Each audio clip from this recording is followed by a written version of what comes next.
শুভ সকাল বন্ধুরা, আরও একটা নতুন ব্লগ তোমাদেরকে সঙ্গে নিয়ে শুরু করছি। আশা করছি তোমরা সবাই খুব খুব ভালো আছো, আর আমিও বেশ ভালোই আছি। পুজো আর একদম দেরি নেই, চলেই এসছে মাত্র আর কয়েকটা হাতে গোনা দিন, তারপরে কিন্তু সেই উৎসব আনন্দের দিন আসছে। আশা করছি তোমাদের প্রত্যেকেরই কেনাকাটা মোটামুটি কমপ্লিটের দিকে, তবে মহিলাদের কেনাকাটা কিন্তু একটু মুশকিল। তাদের একদম লাস্ট পুজো অবধি কিন্তু কেনাকাটা টুকটাক চলতেই থাকে, মানে বেশিরভাগ মহিলাদের। তবে আমার তেমন নয়, সাজগোজ করতে একদমই পারিও না, আর খুব যে একটা ভালোবাসি তাও না। যাই হোক, পুজো অকেশন হলে তবে কিন্তু আমি একটু সাজি, শাড়ি পরলে তখন একটু জুয়েলারি পরি। আর তাছাড়া 12 মাস কিন্তু যেমনভাবে তোমরা আমাকে দেখতে পাও, একদম সিম্পলভাবেই আমি থাকতে পছন্দ করি। শাড়ি পরলে তার সাথে ম্যাচিং করে গয়না পরতে ভালোবাসি। গয়না বলতে যে সমস্ত মানে আমরা রেডিমেড জুয়েলারি কিনতে পাওয়া যায় সেই সমস্ত গয়নার কথাই আমি বলছি।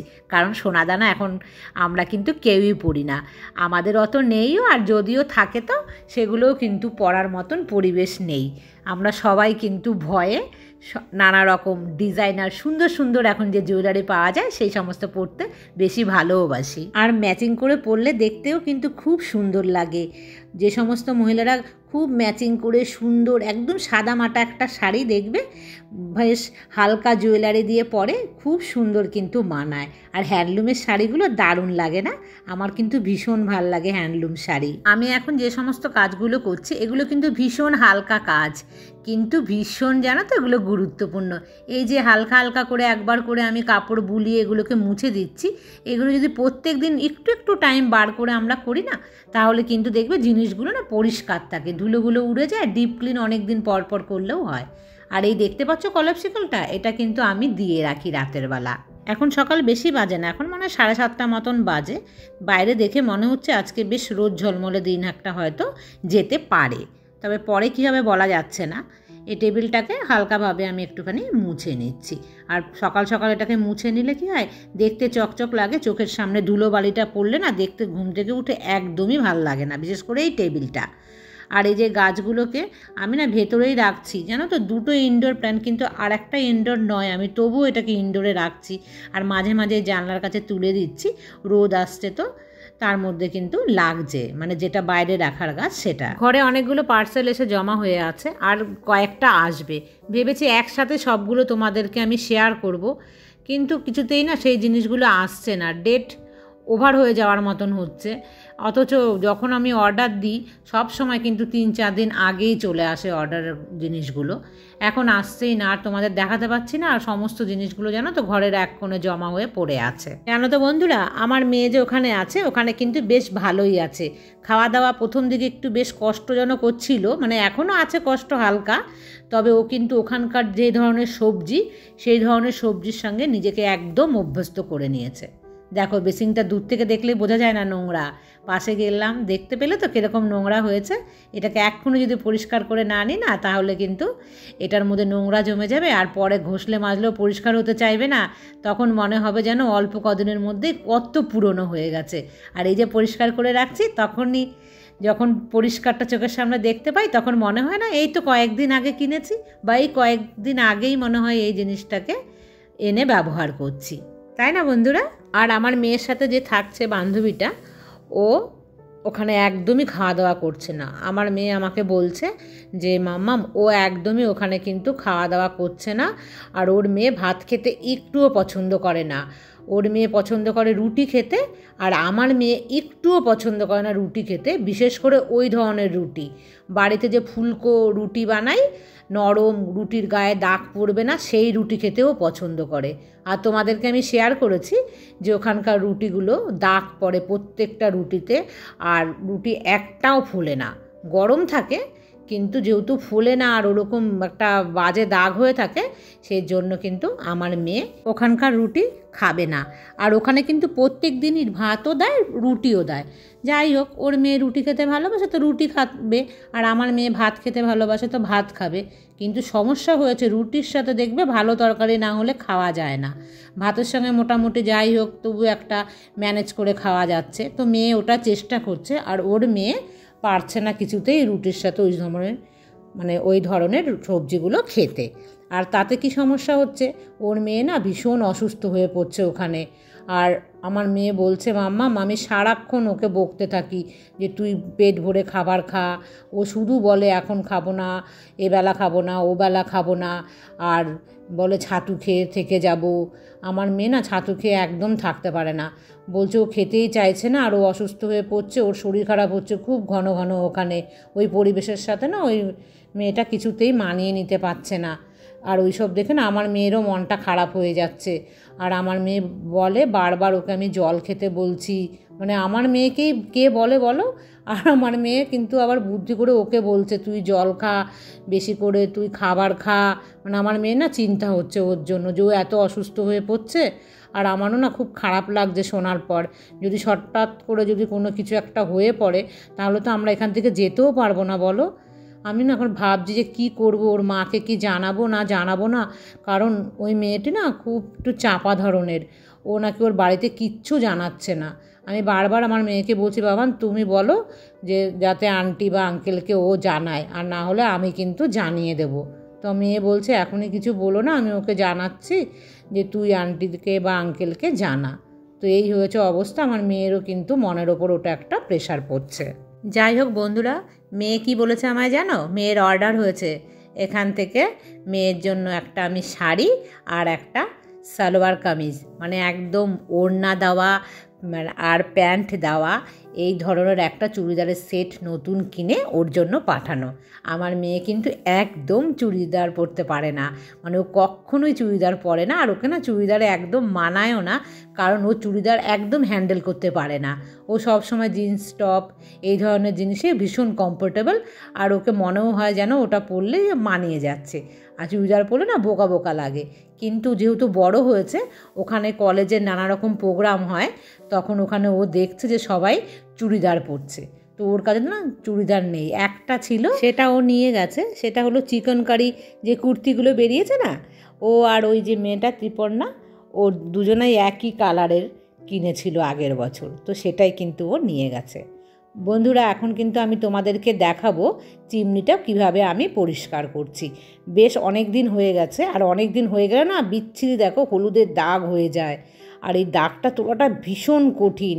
আর সেই জন্য কিন্তু খুব ঘন ঘন যদি ওপর দিয়ে পরিষ্কার করি, দেখো এটা ম্যাগনেট কিন্তু এই দুটো ছোট্ট ছোট্ট কিউট, আর একটা ছোট্ট স্ক্রু ড্রাইভার, এই দিয়েই কিন্তু আমি কিচেন চিমনিটাকে নিজে হাতে একদম এক্সপার্টের মতন কিন্তু আমি চিমনি পরিষ্কার করব আজকে।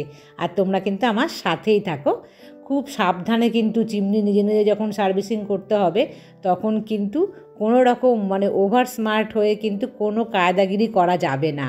দেখতে পাচ্ছ কেমন দাগ হয়ে গেছে, আর এই ছোট্ট ছোট্ট দুটো নাট থাকে। আর এই দেখো ভেতরটা কতটা খারাপ অবস্থা হয়ে গেছে। আর আমি কিন্তু একদম চুটকির সাথে এই যে একদম ঘন হয়ে যে পড়ে আছে তেল মশলা সমস্তটাই কিন্তু উঠে যাবে এই যে তারপিন তেলের জাদুতে। যখনই চিমনি পরিষ্কার করবে হয় কেরোসিন তেল, আর যদি না থাকে তার বিকল্প কিন্তু তারপিন তেল। আমার ঘরে একদমই থাকে না, আমি কারণ রেশনে আনতে যাই না কোনো দিনই কিনতে, যে কেরোসিন তেল। তারপিন তেলের মধ্যে কাপড়টাকে ডুবিয়ে নিয়ে দেখো আলতোভাবে বোলাচ্ছি, কিন্তু আমি খুব আলতো, তাতে যতটা উঠে আসবে ততটাই। প্রথমে দেখতে পেয়েছো তো কতটা তেল চিটচিটে হলুদের দাগ হয়ে আছে। আর আমি না প্রচুর পরিমাণে হলুদটা বেশি খাই, সে কারণে কিন্তু আমার জিনিস দেখবে সমস্ত হলুদ হলুদ রং হয়ে যায়। আর দেখছো আলতো আলতোভাবে কিন্তু বোলাচ্ছি।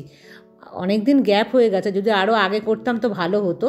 তাও দেখো অনেকটা দাগ কিন্তু উঠছে না, আবার তাও অনেকটা দাগ উঠেও যাচ্ছে। একটু ঘন ঘন পরিষ্কার করলে এই যে পরিষ্কারটা তাহলে কিন্তু খুব সহজে হয়। আর বেশি দিন গ্যাপ দিয়ে দিলে না তখন এইগুলো কিন্তু সহজে আর উঠতে চাইবে না। তবে একটা সময়ের পরে এটা আর উঠতেই চাইবে না একদমই। তবুও যতটা পরিষ্কার করা সম্ভব বা যতদূর হাত যায় ততটাই কিন্তু আলতোভাবে দেখো আমি পরিষ্কার করছি।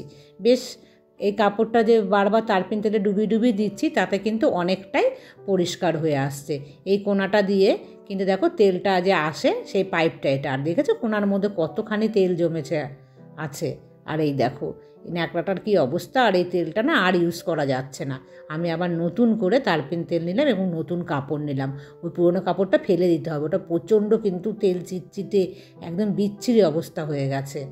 আর এই দেখো আর একটা যে কাপড় নিয়েছে সেটা দিয়ে কিন্তু এবার বাইরের পোর্শনটা আমি আস্তে আস্তে ডলে ডলে বেশ অনেকক্ষণ কিন্তু টাইম লেগেছে এটা পরিষ্কার করতে, কারণ এটার মধ্যে গিয়েই আসল তেলটা একদম জমা হয়ে যায়। এরপর এসে আমি ওপরের পোর্শনটা আলতো করে সামনের পোর্শনটাকে মুছে নিলাম। তারপর আমি যে ওপরের পোর্শনটাকে এটাকে একটু ভালোভাবে কিন্তু ন্যাকড়াটাকে চুবিয়ে চুবিয়ে অনেকবার তারপর আমি খুব ভালোভাবে পরিষ্কার করে নিচ্ছি। তারপর দেখো নিচে চলে আসলাম, এইখানটায় বসেই করি আমি না, আর পেছনে বা বাইরে নিচে কোনো জায়গাতেই নিয়ে যাই না। এখানটা বসে তারপিন তেলে বারবার চুবিয়ে চুবিয়ে খুব ভালোভাবে কিন্তু আস্তে আস্তে আমি বুলিয়ে নিই। আর এখানকার কাজটা যখন হয়ে যায় তখন কিন্তু আমি এই জায়গাটাকে খুব ভালোভাবে পরিষ্কার করে নিই। আর এই যে তারপিন তেল বেঁচেছিল সেটাই দিয়ে একবার বুলিয়ে নিলাম। আর এটা কিন্তু যখন সার্ভিসিংয়ের লোক আসে ওরা কিন্তু ডিটারজেন্ট বা সাবান কিছুই দেয় না, আমি তাও এটাতে পরিষ্কার করতে দিই, কারণ সাবান দিয়ে পরিষ্কার করলে খুব ভালোভাবে কিন্তু পরিষ্কার হয়, এটা তেল চিটচিটে একদমই থাকে না। আর তারপর দেখেছো এই ফ্লোরটাকে আমি একটুখানি ডিটারজেন্ট হালকা দিয়ে খুব ভালোভাবে কিন্তু স্কচ ব্রাইট দিয়ে আগে ডলে নিচ্ছি, তারপরে ভিজা কাপড় দিয়ে বেশ কয়েকবার আমি ভালোভাবে বুলিয়ে একদম সাথে সাথে পরিষ্কার করে নিচ্ছি।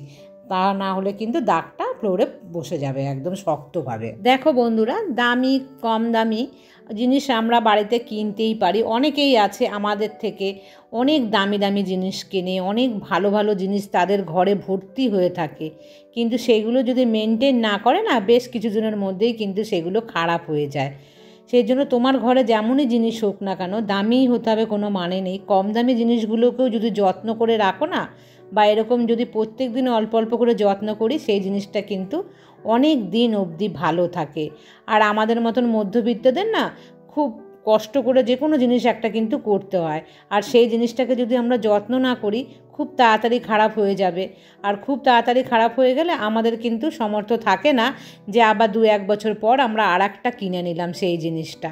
সেই জন্য অনেকটা ধৈর্য আর পরিশ্রম এই দুটো দিয়ে আমরা মধ্যবিত্তরা কিন্তু আমাদের সংসারটাকে খুব সুন্দর করে সাজিয়ে গুছিয়ে একদম রাখতে আমরা পছন্দ করি, বিশেষ করে মহিলারা। আজ সকাল থেকে এত সুন্দর ওয়েদার ছিল, মনে হলো রোদ ঝলমলে একটা দিন যাবে। এখন কিন্তু বাইরে মুষলধারে বৃষ্টি হচ্ছে, মনে করতেই পারছি না যে এত সুন্দর রোদ দেখে উঠলাম সকালবেলা। আর তারপর দেখো স্নান পুজো সেরে চলে এসেছি, আলু উচ্ছের ঝোল, আর তার সাথে জানো তো হাঁসের ডিম একটা পচা বেরিয়েছিল, সেই কারণে আর একটা পোলট্রির ডিম আমি অমলেট করে দিয়েছি। সেদ্ধ করার পর দেখছি একটা পচা, তো ভাবলাম যে না আর একটা তো সেদ্ধ বসালে অনেকটা টাইম লেগে যাবে, তো অমলেট করে ওর মধ্যে দিয়ে দিই, তাহলে অন্তত দুবেলা খাওয়া হয়ে যাবে। এখন সন্ধে হয়ে গেছে বন্ধুরা, আমি তোমাদের কাছে ফিরে আসলাম। আর এইটাকে দেখো, এটাকে কিন্তু তারপিন তেল দিয়ে যতটা সম্ভব ততটাই কিন্তু আমি বেশ ভালো করে পরিষ্কার করার চেষ্টা করেছি। এর থেকে বেশি ভালো আর পরিষ্কার হচ্ছে না, কারণ এটা দীর্ঘদিন ব্যবহার হচ্ছে, তো যতদিন ব্যবহার হবে তারপর আস্তে আস্তে কিন্তু যে ফাঁকায় ফাঁকায় ঢুকে থাকবে সেগুলো পরিষ্কার করা একটু মুশকিল হয়ে যাবে। যাই হোক, কীভাবে আমি সেট করছি সেটাই তোমরা দেখো। খুব কাছ থেকে একবার দেখাচ্ছি কতটা পরিষ্কার হয়েছে। দেখতে পাচ্ছ হলুদ তেল চিটে কিন্তু রয়েছে, কিন্তু যতটা সম্ভব বললাম ততটাই আমি করতে পারলাম। যাই হোক, বেশি রগড়ারগড়ি করলে ওটা বেঁকে যেতে পারে। আর ভেতরটা দেখো কতটা পরিষ্কার হয়েছে, এর চাইতে কিন্তু বেশি পরিষ্কার করতে গেলে কোনো রকম ওই যে ভেতরে তারগুলো দেখা যাচ্ছে সেগুলো বেঁকে যেতে পারে। যাই হোক, তাও ভালোই পরিষ্কার হয়েছে। তোমরা দেখেছোই প্রথমে কি আকার ছিল আমার এই ভেতরটা, এবার দেখো কি সুন্দর না, আমার ভীষণ ভালো লাগে এটাকে আটকাতে। ওখানে যে ছোট্ট ছোট্ট দুটো স্ক্রু আছে সেই দুটো স্ক্রুকে আমি দেখো প্রথমে লাগিয়ে দিচ্ছি ছোট্ট একটা স্ক্রু ড্রাইভারের সাহায্যে। একা হাতে করছি তো শ্যুটটা, ভীষণ অসুবিধা হচ্ছিলো, আমি প্রপার তোমাদের দেখাতে পারছি না। আর এই দেখো কিউট দুটো ম্যাগনেট, এই কিউট দুটো ম্যাগনেট আমার ভীষণ পছন্দের। আর ঢেকে দিলে দেখো একদম দেখা যায় না, ওখানে দুটো স্ক্রু আছে। আমি না মাঝে মাঝে পরিষ্কার করতে গিয়ে ভাবি এই ম্যাগনেট দুটো যদি আমি হারিয়ে ফেলি তাহলে কিন্তু আমার এই সৌন্দর্যটা নষ্ট হয়ে যাবে। দেখে নাও বন্ধুরা কীভাবে নিজে কিন্তু একদম ঝাঁকাঝাঁক চকাচক যাকে বলে সেই পরিষ্কারটা আমি করে দিয়েছি। মানে আমার পক্ষে যতটা সম্ভব ততটুকুনি আমি করলাম। আশা করি বন্ধুরা তোমাদের ভালোই লাগলো। আর যদি ভালো লাগে তাহলে কিন্তু তোমরা আমার চ্যানেলকে সাবস্ক্রাইব করো, লাইক করো, আর অবশ্যই কমেন্টস করে জানিও আজকের ব্লগ কেমন হয়েছে, আর এই চিমনি পরিষ্কারটা কি ঠিকঠাক আমি করতে পারলাম কি না। আজকের মতন এই পর্যন্তই রাখছি, আবার দেখা হবে নেক্সট ব্লগে। ততক্ষণ তোমরা সবাই ভালো থেকো, সুস্থ থেকো, সাবধানে থেকো। Good night.